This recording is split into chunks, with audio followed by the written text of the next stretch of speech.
Olá, vamos então dar início à entrevista coletiva com o técnico Dorival Júnior após o duelo com o Fluminense no estádio do Maracanã. Dorival, boa noite. Boa noite. Queria que você fizesse uma análise da partida, né, que acabou ficando complicada para o São Paulo com um jogador a menos, e por que o Lucas não veio para a partida. Lembro que contra o Santos você tinha dito para a gente que a expectativa era essa, dele voltar a atuar hoje. Bom, primeiro Lucas, foram 30 dias parados e apenas 5, 6 dias de recuperação. Ele não se sentiu bem, não se sentiu confortável, confiante.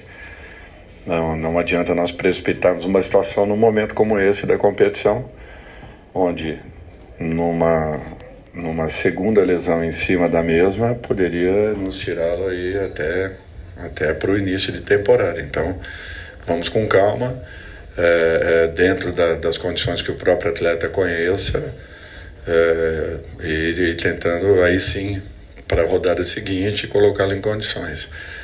Com relação à partida, eu acho que o momento em que sai uma falta no Beraldo não é anotada.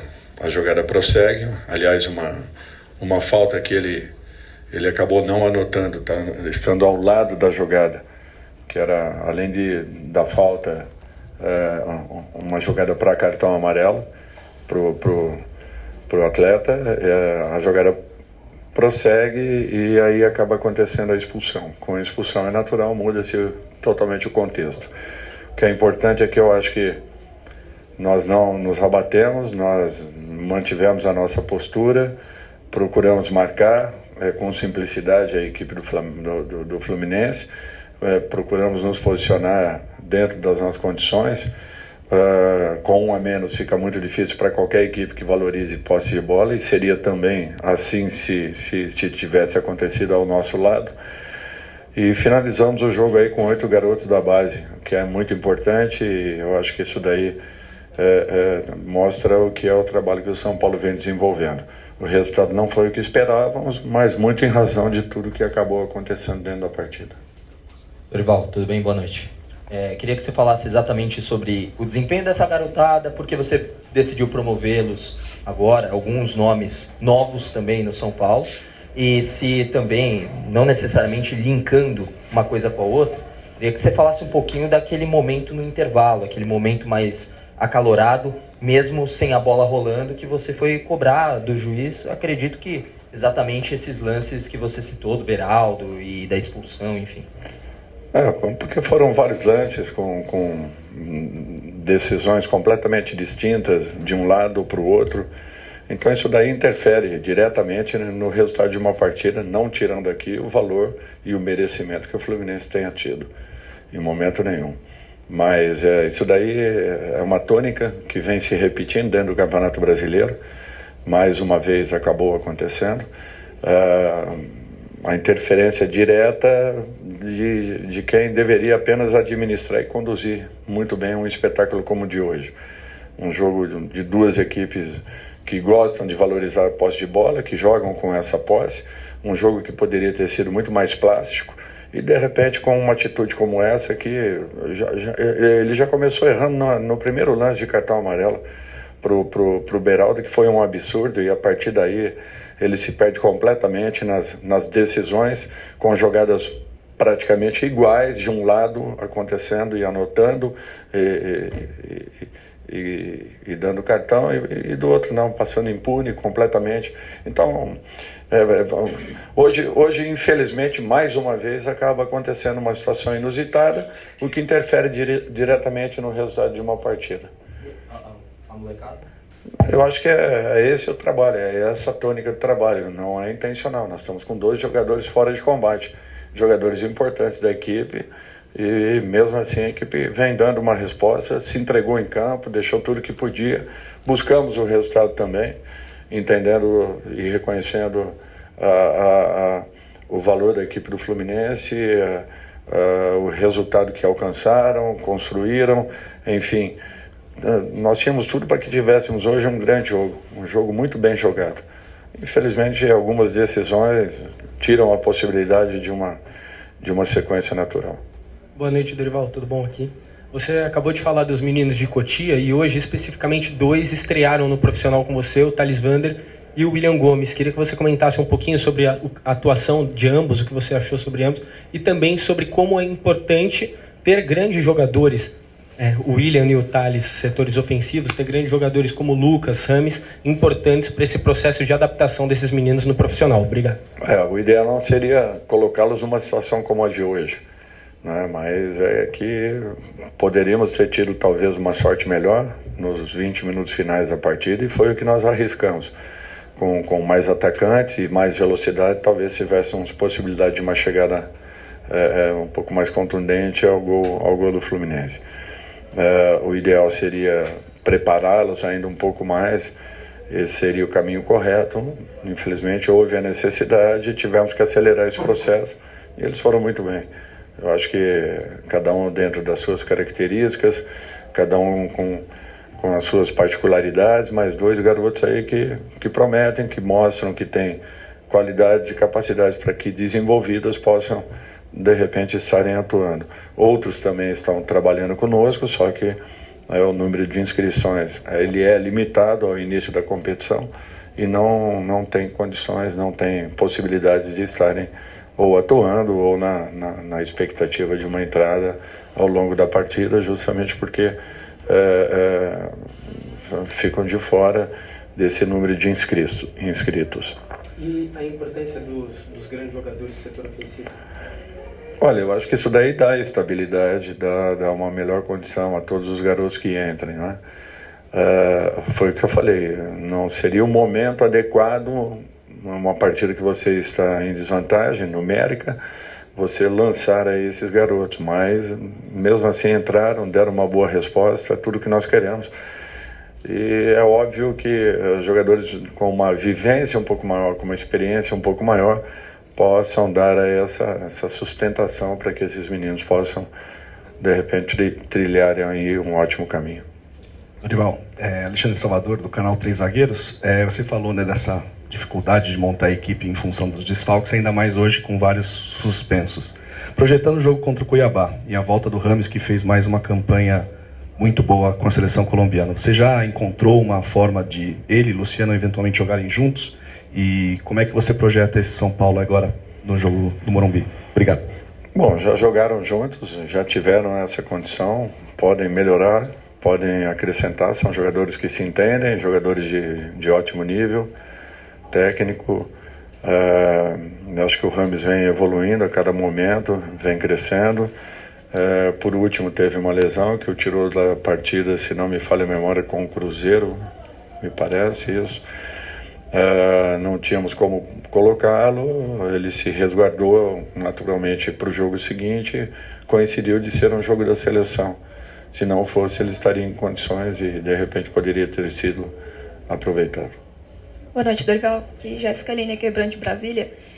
Mais um jogo do São Paulo fora de casa e mais uma vez não consegue os 3 pontos, né? Até agora não conseguiu vencer fora de casa, mesmo fazendo boas campanhas lá no Morumbi.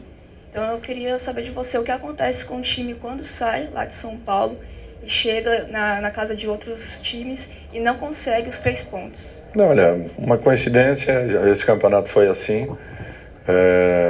Mesmo tendo boas atuações também fora de casa, nós não conseguimos alguns resultados, deixamos aí pelo caminho.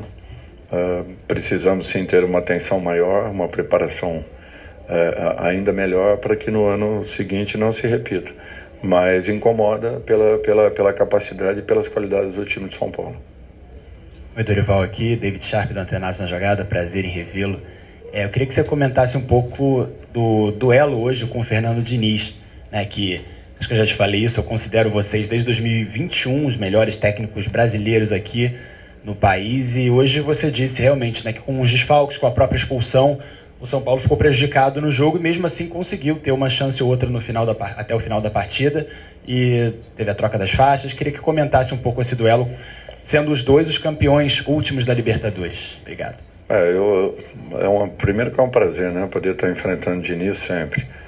É uma pessoa que eu tenho um carinho especial, uma torcida, uma amizade muito grande e é sempre uma satisfação. Na teoria, nós teríamos um grande jogo hoje. Eu não tenho dúvidas disso. A partir do momento que o São Paulo se estabilizasse dentro da partida, com aqueles minutos iniciais que o Fluminense é sempre perigoso demais e surpreende muito, mas nós teríamos um jogo de altíssimo nível. Eu tenho certeza que isso aconteceria, infelizmente, com acho que 18, 20 minutos, acaba acontecendo a expulsão, o que seria uma ótima vantagem, tanto se fosse a nosso favor, quanto foi ao Fluminense, da forma como aconteceu. Aí perde toda aquela plástica que o jogo poderia ter, ganha-se num outro aspecto. Nós tivemos que nos defender a todo momento, não, o Fluminense com a posse. Ainda assim conseguimos alguns lances que foram perigosos, mas tendo uma equipe capacitada como a do Fluminense, com posse e com um jogador a mais, é natural que nós sofremos bastante ao longo dos 90 minutos. Mesmo assim, não perdemos a postura que a equipe sempre teve, continua sendo agressiva, as alterações foram sempre para frente, tentando o empate a todo momento, o que não veio acontecer. Boa noite, Dorival, Jennifer, da Digital Esporte. O São Paulo hoje ofereceu pouco perigo ao Fluminense e a gente vê nos últimos jogos você sempre optando pelo Erisson, às vezes o David ou o Juan. A que se deve essa falta de ofensividade do São Paulo? É a questão da ausência do Caleri? Você acha que esse grande desfalque é o grande responsável pelo São Paulo em vários momentos chegar a ser inofensivo? Olha, eu acho que você está enganada, Jennifer, pelo seguinte: São Paulo é uma das equipes que mais cria no campeonato. Nós temos tido... É lógico que na partida de hoje nós não podemos acreditar a falta de jogadores, essa condição. Nós perdemos um jogador com 20 minutos de partida, jogando contra uma equipe que tem posse de bola. Aconteceria o mesmo se fosse ao contrário. São Paulo também joga com posse. Fluminense teria dificuldades e problemas para nos enfrentar com um jogador a menos. Eu acho que ainda assim nós tivemos em alguns momentos uma boa saída, criamos poucas, porém algumas oportunidades interessantes e acabamos não concluindo. Mas de um modo geral, eu acho que a equipe se entregou, se dedicou, buscou o gol. É muito difícil você jogar com um jogador a menos desde o início, desde do primeiro tempo, fica um jogo totalmente desleal. Pode acontecer de tudo, como poderíamos inclusive ter tido a possibilidade ou a oportunidade de uma virada, mas ela era muito difícil pelo contexto, pela situação, pelo desgaste e pela qualidade do adversário, que, como eu disse, não é um time de transição, é um time de posse. Todo time de posse ele prevalece e faz com que o time adversário ele tenha muito mais que se posicionar para marcar do que propriamente se preparar para poder atacar. Aí fica bem difícil. Boa noite, Dorival. Guilherme Gonçalves, do Litoral News. Hoje, só por questão física, foram 10 desfalques. E é um problema crônico da temporada como um todo. E queria saber o quão mais difícil torna seu trabalho diante desse fato. E não sei se já pensa na pré-temporada de 2024, se com a preparação física, a fisiologia, é um objetivo que você tenha menos desfalques por questão física para o ano que vem. Olha, é impossível que isso aconteça. Com o calendário que nós temos, com a tal da pré-temporada de 15 dias, podem ter certeza que o número de lesões eles serão ainda maiores, porque o jogador nem se prepara e ele já abre uma temporada e jogando aí da forma como jogaremos as várias competições que disputaremos. Foram 3 momentos esse ano que nós tivemos a parada pela data FIFA.